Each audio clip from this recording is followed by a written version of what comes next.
Hello everyone. We are doing chapter number 9, Biomolecules. This is the last video of the chapter, class 11th, Biology. In this video, we are going to cover the topic enzymes. Let us study some important features of enzymes first. Point number 1. Enzymes are biological catalysts. What do you mean by the term catalyst? Catalyst वो होते हैं जो chemical reaction की speed को fast कर देते हैं. So, enzymes are biological catalysts which influence the speed of biochemical reactions. Point number 2. जितने भी enzymes हैं वो सब प्रोटीन के बने होते हैं but all proteins are not enzymes. Point number 3. Enzymes बहुत स्पेसिफिक होते हैं और हर एंजाइम का एक अपना सबस्ट्रेट होता है जिसके ऊपर वो एक्ट करता है. Point number 4. राइबोजाइम्स, कुछ nucleic acid like RNA, they behave like an enzyme. They help in the protein synthesis. Point number 5. Enzyme form tertiary structures. जब एंजाइम टर्शरी स्ट्रक्चर बनाते हैं तो उसमें कुछ क्रिविसेस बन जाते हैं या पॉकेट्स बन जाते हैं and they are called as active site, और जहां पर सबस्ट्रेट जाकर फिट होता है. Chemical compounds undergo two types of changes. Let us see the changes in a chemical compound. दो तरीके के चेंजेस होते हैं, physical change and chemical change. What is physical change? ये वो चेंज है जिसमें केमिकल कंपाउंड का शेप बदल जाता है या उसका स्टेट ऑफ मैटर बदल जाता है, सॉलिड से लिक्विड, लिक्विड से गैस, और कोई बॉन्ड ब्रेक नहीं होता. Such changes are called as physical changes. Example, melting of ice, evaporation of water, etcetera. What is a chemical change? Chemical change वो होता है जिसमें बॉन्ड्स ब्रेक होते हैं, न्यू बॉन्ड्स बनते हैं और न्यू कंपाउंड्स बनते हैं. It may be organic और inorganic reaction. Inorganic का reaction का example देखिए. Barium hydroxide is reacting with sulfuric acid और हमें मिल रहा है barium sulfate and water. Similarly, organic reaction का example देखिए. Starch is combining with water and forming glucose. Now see in the block जो नीचे लिखा हुआ है, rate of physical और chemical process is equal to amount of product form, कितना product बना है, divided by unit time. So delta P upon delta T is the rate of physical or chemical process. This rate is called velocity. कब इसको velocity बोलेंगे? If the direction is specified. अगर हमें direction पता है तब. And this rate of reaction, rate of physical or chemical process is influenced by temperature and enzymes. How this temperature affects the rate of physical or chemical process? Generally ये देखा गया है, rate doubles or decrease by half. या तो double हो जाता है या हाफ हो जाता है for every 10 degree Celsius change in either direction. और एंजाइम कैसे अफेक्ट कर रहे हैं? Rate of enzyme catalysed reaction is very high. जो रिएक्शन एंजाइम की प्रेजेंस में होती है उसका रेट बहुत ज़्यादा होता है.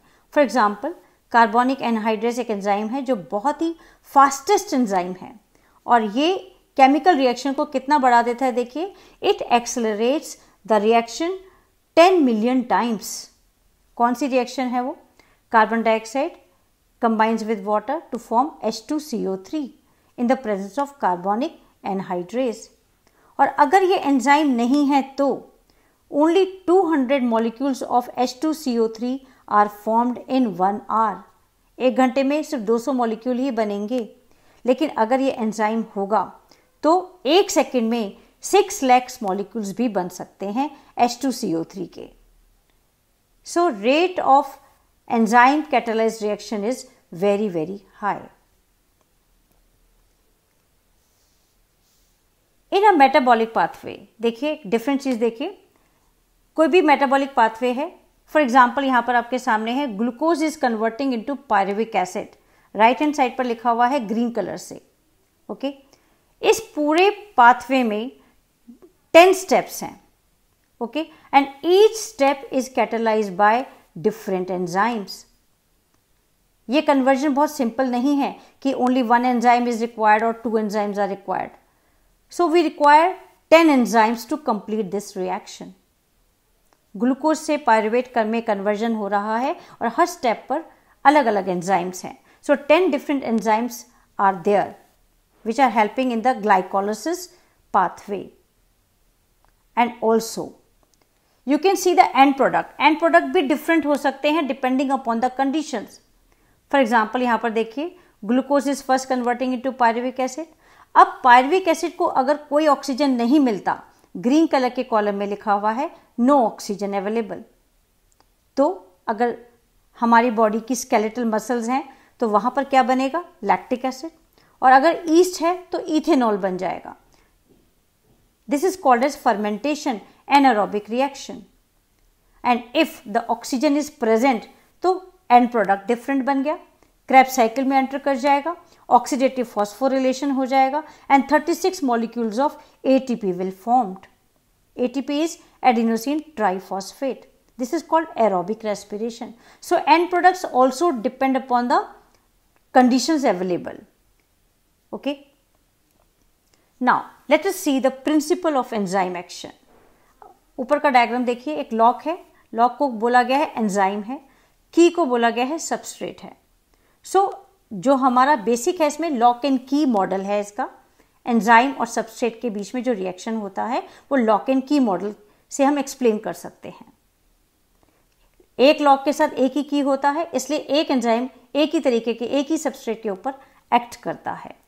नीचे वाला पोर्शन देखिए, एंजाइम प्लस सबस्ट्रेट मिलकर क्या बनाएगा, एंजाइम सबस्ट्रेट कॉम्प्लेक्स, और ये enzyme substrate complex then breaks into enzyme and product. Let us see it in detail now. Lock and key model देखिए क्या है। Point number 1, diagram number 1, substrate binds to active site of enzyme. देखिए यहां पर substrate आ गया है और enzyme की एक्टिव साइट जो ट्रायंगुलर शेप में है उस पर बाइंड करेगा। This induce some changes in the enzyme. जब सबस्ट्रेट बाइंड करता है एंजाइम के साथ तो एंजाइम में कुछ चेंजेस आ जाते हैं ताकि सबस्ट्रेट उसके साथ टाइटली बाउंड हो सके एक्टिव साइट पर, and form the enzyme substrate complex. Point number 2 पर देखिए, एंजाइम सबस्ट्रेट कॉम्प्लेक्स बन चुका है डायग्राम में। नेक्स्ट आइए, द एक्टिव साइट नाउ क्या करेगा, active site breaks the chemical bond of the substrate. Substrate का केमिकल बॉन्ड को तोड़ देगा, ब्रेक कर देगा और बन जाएगा हमारे पास enzyme product complex EP. And last में देखिए 4th पॉइंट पर आ जाइए, एंजाइम रिलीज द प्रोडक्ट। अब एंजाइम प्रोडक्ट को छोड़ देगा, फ्री हो जाएगा खुद and ready to bind with the other molecules of substrate. And last line is very very important, जो डायग्राम के नीचे लिखा हुआ है, this pathway goes through some unstable transition state structures. ये जो पाथवे है इतना सिंपल नहीं है, इसमें बीच में कुछ ऐसी स्टेजेस बनती हैं, स्टेट बनती हैं जो अनस्टेबल हैं, अनस्टेबल स्ट्रक्चर्स बनते हैं। Let us see them, what are they. How do enzymes speed up chemical reaction. यहां आपके सामने रे डायग्राम है। पॉइंट नंबर 1 पे देखिए रिएक्टेंट्स लिखा हुआ है, इट इज अ सबस्ट्रेट। इसका एनर्जी लेवल है A। मान लेते हैं suppose energy level of substrate is A।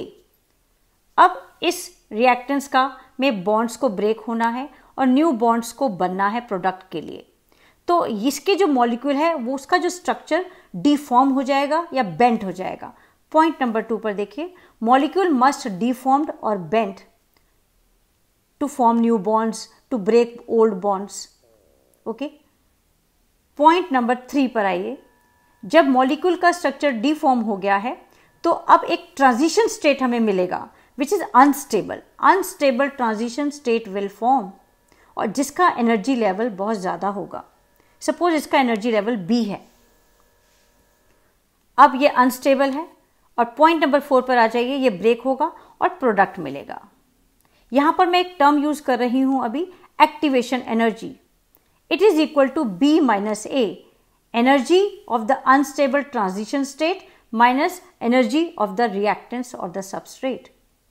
और एंजाइम, ये जो इनका जो डिफरेंस है ये कम कर देता है। Enzyme decreases this activation energy. Now let us see what are exothermic and endothermic reactions. First diagram में देखिए, फर्स्ट ग्राफ देखिए, ये एंडोथर्मिक रिएक्शन का ग्राफ है। एक्स एक्सिस पे बना हुआ है डायरेक्शन ऑफ रिएक्शन और वाई एक्सिस पे बना हुआ है एनर्जी। सबस्ट्रेट का एनर्जी लेवल यहां पर कम है और प्रोडक्ट्स का एनर्जी ज्यादा है, प्रोडक्ट में एनर्जी लेवल ज्यादा है। देखिए ब्लैक लाइन से ऊपर की तरफ है सबस्ट्रेट का जो लेवल दिखाया गया है एनर्जी का। Okay, so endothermic reactions are those reactions in which energy is required from outside to complete the reaction to form the product. Exothermic reaction का ग्राफ देखिए, energy level of product is lower than the energy level of the reactant. यहां पर energy release होती है। Okay, is it clear? This is called as exothermic reaction. One important thing about these is, in an exothermic or endothermic reaction, the substrate must go through a much higher energy state. It is called transition state energy. Very important. चाहे वो endothermic reaction हो, चाहे वो exothermic reaction को हो, दोनों में जो reactant है उसको एक लेवल पर पहुंचना पड़ता है, B लेवल पर पहुंचना पड़ता है, ट्रांजिशन स्टेट पर पहुंचना पड़ता है। सो B is a transition state. Clear? तो चाहे एंडोथर्मिक रिएक्शन हो चाहे एक्सोथर्मिक रिएक्शन हो, both of them react in both of them the reactants will enter into the transition state energy, और इसमें एनर्जी लेवल हायर होता है। सो B is more than A in both the cases. So what is the concept of activation energy? Activation energy is the additional energy required to start a chemical reaction. किसी भी chemical reaction को start करने के लिए basic energy जो चाहिए, that is called as activation energy. So reactants को transition state पर पहुंचने के लिए कुछ amount energy का चाहिए. This is called as activation energy. आप ग्राफ में देख सकते हो, ऑरेंज कलर के कॉलम में लिखा हुआ है एक्टिवेशन एनर्जी। ट्रांजिशन स्टेट और रिएक्टेंट्स के बीच में ये दिखाया गया है। So you can read it out. Activation energy is equal to energy of the transition state जो B है minus energy content of substrate जो A है, B minus A. Therefore, activation energy is the difference between the average energy of the substrate and transition state energy. Now, what is the role of enzyme? अब देखें enzyme क्या कर रहा है इसमें। Enzyme decrease this difference. Graph देखिए, graph number 1 and graph number 2। Graph number 1 को red colour से दिखाया गया है जो विदाउट एंजाइम है। यहां पर difference between the B and A is more, activation energy required is more to reach the transition state. लेकिन जो ब्लू कलर से ग्राफ दिखाया गया है उसमें एक्टिवेशन एनर्जी कम हो गया है because it is in the presence of enzyme. So difference between B and A is less now, और प्रोडक्ट बहुत जल्दी बनेगा, फास्ट बनेगा, क्योंकि A ट्रांजिशन स्टेट पर जल्दी पहुंचेगा और ट्रांजिशन स्टेट पर पहुंचने के बाद वो जल्दी ब्रेक होकर प्रोडक्ट बनाएगा। Okay, so enzyme decrease this difference, thus it lowers activation energy and fasten the speed of product formation. Product formation की स्पीड बढ़ जाएगी। So this is the main role of enzyme to decrease the activation energy. Now let us see the factors which affect the enzyme activity. First है temperature and pH, second concentration of substrate, third presence of inhibitor. Start with temperature and pH. Enzyme show highest activity at optimum temperature and pH. See the graph. आप red colour के दोनों graph देखिए, temperature का भी और pH का भी। X axis पर टेम्परेचर है, वाई एक्सिस पर एंजाइम एक्टिविटी है। लो टेम्परेचर पर एक्टिविटी कम है एंजाइम की, और धीरे धीरे ये एक्टिविटी बढ़ने लगती है जैसे जैसे हम टेम्परेचर को बढ़ाते हैं, और एक पर्टिकुलर टेम्परेचर पर आकर इसकी एक्टिविटी मैक्सिमम हो जाती है। This is called as optimum temperature, जो 30 और 40 के बीच में दिखाया गया है, ब्लू कलर के डॉट से दिखाया गया है। और इसके बाद अगर टेम्परेचर और राइज होता है तो एंजाइम की एक्टिविटी फिर से कम होने लगती है। सिमिलरली पीएच में भी देखिए, पीएच जब कम है तो एंजाइम की एक्टिविटी कम है, और पीएच लेवल बढ़ते बढ़ते एंजाइम की एक्टिविटी एक लेवल पर आकर ऑप्टिमम हो जाती है, मैक्सिमम हो जाती है, जो 6 to 8 के बीच में दिखाया गया है। और इसके बाद अगर पीएच वैल्यू बढ़ाते हैं तो वो एंजाइम की एक्टिविटी और कम होने लगती है। सो activity declines below and above optimal value. Low temperature पर क्या होता है, एंजाइम इनएक्टिव होते हैं, और हाई टेम्परेचर पर क्या होता है, एंजाइम डिस्ट्रॉय हो जाते हैं, क्योंकि वो प्रोटीन के बने होते हैं, डीनेचर हो जाते हैं बाय हीट। इसीलिए लो टेम्परेचर और हाई टेम्परेचर पर एंजाइम की एक्टिविटी नहीं होती या कम होती है। लेकिन जो इनऑर्गेनिक कैटालिस्ट हैं वो हाई टेम्परेचर पर भी काम करते हैं और हाई प्रेशर पर भी काम करते हैं, बट एंजाइम हाई टेम्परेचर पर काम नहीं करते, they get damage at high temperature. एक एक्सेप्शन है इसमें, थर्मोफिलिक ऑर्गेनिज्म, जो रहते ही ऐसी जगह है जहां टेम्परेचर बहुत हाई है, इसलिए इनके पास ऐसे एंजाइम हैं जो हाई टेम्परेचर पर स्टेबल हैं। Up to 80 to 90 degree Celsius temperature पर भी इनके एंजाइम स्टेबल रहते हैं। Okay, come to concentration of substrate. With the increase in substrate concentration, जैसे जैसे सबस्ट्रेट का कंसंट्रेशन बढ़ता है, the velocity of enzyme action increase हो जाता है at first, and then reaches a maximum value called as Vmax। अब diagram देखिए आप, इसमें 5 मॉलिक्यूल्स एंजाइम के दिए हुए हैं, एक एग्जाम्पल के तौर पे दिखाया गया है, और 2 सबस्ट्रेट के मॉलिक्यूल्स हैं। तो एंजाइम सफिशिएंट है, सबस्ट्रेट बाइंड कर जाएंगे, काम शुरू हो जाएगा। सेकेंड, इसके बाद क्या हुआ, हमने और सबस्ट्रेट डाल दिया, अभी भी एंजाइम थे मॉलिक्यूल, अब सारे एंजाइम यूटिलाइज हो गए हैं सेकेंड लेवल पर। इसके बाद अगर हम और सबस्ट्रेट डालेंगे तो अब वो सबस्ट्रेट के लिए एंजाइम अवेलेबल नहीं होगा, और रिएक्शन जो है वो मैक्सिमम लेवल पर पहुंच चुकी होगी। ग्राफ आप देखिए, एक्स एक्सिस पर एस सबस्ट्रेट का कंसंट्रेशन है, वाई एक्सिस पर वेलोसिटी ऑफ रिएक्शन है v। सबस्ट्रेट का कंसंट्रेशन बढ़ता है तो पहले वेलोसिटी ऑफ रिएक्शन बढ़ता है, बट एक पॉइंट पर आकर वो स्टेगनेंट हो जाता है, जिसको कहते हैं Vmax। मैक्सिमम वेलोसिटी इस लेवल पर है। And what is Km? It is the concentration of substrate eight which the velocity of reaction is half. Clear है ये? तो this is not exceeded by further rise in concentration because enzyme molecules are fewer than the substrate molecule, no free enzyme molecules to bind with additional substrate molecules. So एक level पर आकर enzyme की activity, enzyme की जो velocity of reaction है वो stable हो जाती है। Come to presence of inhibitors. What are inhibitors? The binding of specific chemical जो इनहिबिटर कहलाते हैं, shut off the enzyme activity. ये वो केमिकल्स हैं जो एंजाइम की एक्टिविटी को स्टॉप कर देते हैं, शट ऑफ कर देते हैं, and this process is called as inhibition.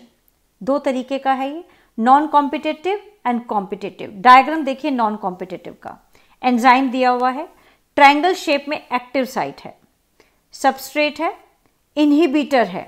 अब इनहिबिटर एंजाइम के साथ कंबाइन कर गया, एंजाइम इनहिबिटर कॉम्प्लेक्स बन गया, लेकिन जब ये कॉम्प्लेक्स बनता है तो एक्टिव साइट की शेप चेंज हो गया। अब इसके ऊपर सबस्ट्रेट आकर अटैच हो ही नहीं सकता। This type of competition is called as non competitive inhibition. यहां पर कोई कॉम्पिटिशन नहीं हो रहा सबस्ट्रेट और इनहिबिटर के बीच में। दूसरा डायग्राम देखिए, कॉम्पिटिटिव इनहिबिशन कहलाता है। इसमें एंजाइम है, एक सबस्ट्रेट है और एक इनहिबिटर है। सबस्ट्रेट और इनहिबिटर दोनों की शेप एक जैसी है और दोनों ही एक्टिव साइट पर जाकर फिट हो सकते हैं, और अगर इनहिबिटर फिट हो गया, एंजाइम इनहिबिटर कॉम्प्लेक्स बन गया, तो सबस्ट्रेट रह जाएगा और substrate will not be able to combine with the enzyme. This is called as competitive inhibition. Let us see the example of competitive inhibition. Malonate is similar to the substrate succinate. बिल्कुल structurally एक जैसे लगते हैं shape में, malonate and succinate. So it inhibits succinate dehydrogenase in the following reaction. इसलिए malonate succinic dehydrogenase को stop कर देता है, इनहिबिट कर देता है. सक्सिनिक डिहाइड्रोजनेस कौन सी रिएक्शन में काम कर रहा है? सक्सिनेट को फ्यूमरेट में बदल रहा है. लेकिन अगर मेलोनेट होता है तो वो सक्सिनिक डिहाइड्रोजनेस से बाइंड कर जाता है और अब सक्सिनेट फ्यूमरेट में नहीं बदल पाता. नीचे लिखिए, रेड कलर के कॉलम में लिखा हुआ है, competitive inhibitors are used to control bacterial pathogens. Now let us classify and give the names of enzymes. First, oxidoreductase or dehydrogenases. Second name है transferases. Third, hydrolases. Fourth, lyases. Fifth, isomerases. And sixth, ligases. These are the names of different types of enzymes. Let us see what they do. First, oxidoreductase or dehydrogenase. They catalyze oxidoreduction between two substrate. Diagram देखिए यहाँ पर right hand side पर yellow colour के circle में A लिखा हुआ है, उसके पास 2 इलेक्ट्रॉन हैं. अगर ये अपने दोनों इलेक्ट्रॉन को रिलीज कर देता है तो इसका ऑक्सीडेशन हो गया, और B जो है इन इलेक्ट्रॉन्स को गेन कर लेता है, ले लेता है, एक्सेप्ट कर लेता है, तो इसका रिडक्शन हो गया. तो ऑक्सीडेशन और रिडक्शन दोनों चल रहे हैं यहाँ पर.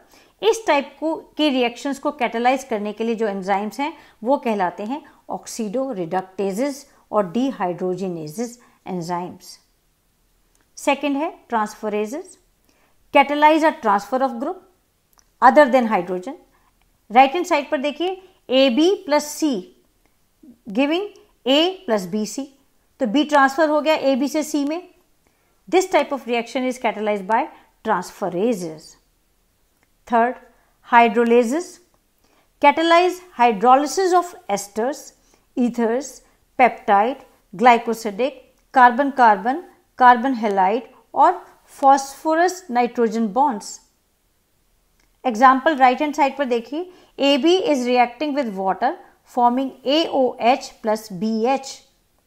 Such type of reactions are catalyzed by the enzyme hydrolases. Lyases, they catalyze removal of group of by mechanism other than hydrolysis. ये भी रिमूव करते हैं किसी एक ग्रुप को, लेकिन not by hydrolysis, but they leave the double bonds. Example देखिए, RCO-COOH break हो रहा है RC डबल बॉन्ड OH में एंड CO2 में, तो डबल बॉन्ड बन रही है, ब्रेकिंग हो रहा है. Such type of reactions are catalyzed by lyases.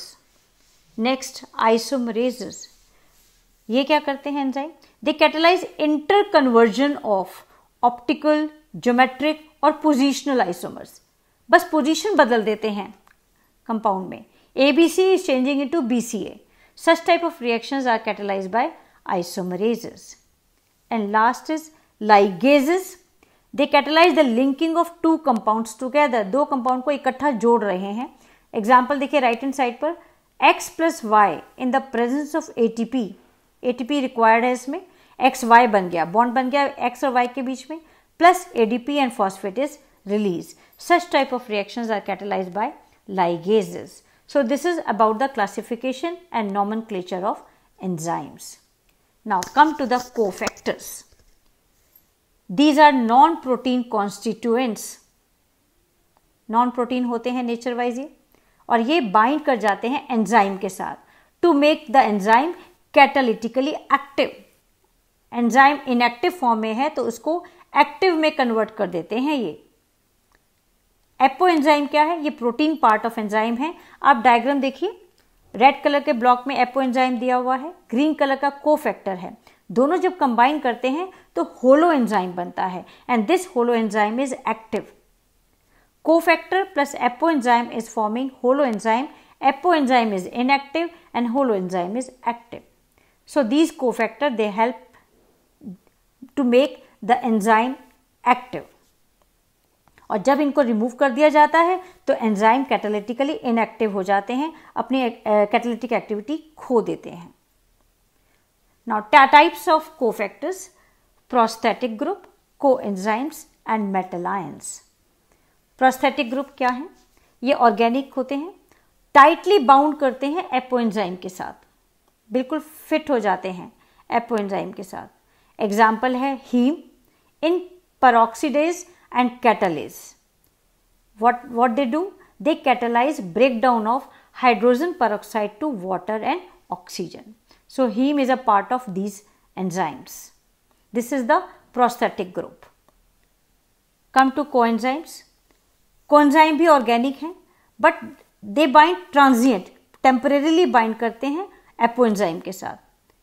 और बहुत से कोएंजाइम ऐसे हैं जिनको बनाने के लिए विटामिन चाहिए.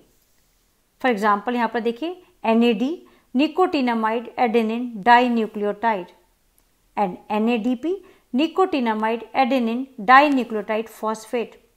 इन दोनों को बनाने के लिए क्या चाहिए? Niacin, vitamin B3. So coenzymes they combine with apoenzyme temporarily. Next, metal ions. They form coordination bonds with side chains at active site and one or more coordination bonds with the substrate. तो ये दोनों के साथ bond बना रहे हैं, substrate के साथ भी और एक्टिव साइट ऑफ एंजाइम के साथ भी. एग्जाम्पल क्या है? Zinc. Zinc is a cofactor of carboxy पेप्टिडेजेस. So that's all about the chapter. Thank you very much for staying with me. Do the test which is given in the description box. Subscribe the channel to get the information about my new video. Thank you very much.